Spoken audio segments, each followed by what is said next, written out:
Bordo updates, yan trending ngayon ng Bordo at Together Again Bordo. Kaya magkasama sila sa kanilang endorsement shoot ngayon araw, Ito pa nga yung first picture nila together ngayon 2025. Kasama ang Team Bordo dyan sa endorsement shoot. Masaya ang mga Bordo fans na magkasama at magkatabi sila Barbie Fortesa at David Licao.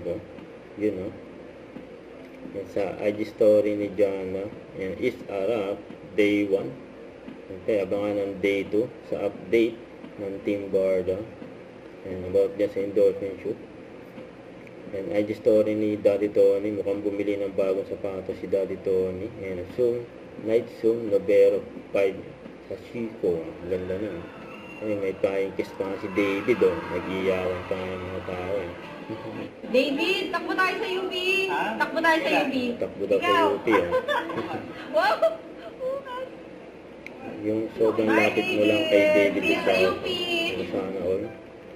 Ito pa ang abang kay David for bench. Sa post ni Sir Nathan, mark your calendar. Abangan ang pagrampa ni David sa bench fashion show and body of work sa darating na March 21 sa SM Mall of Asia Arena.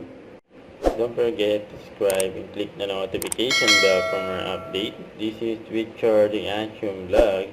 Stay tuned for more video. See ya.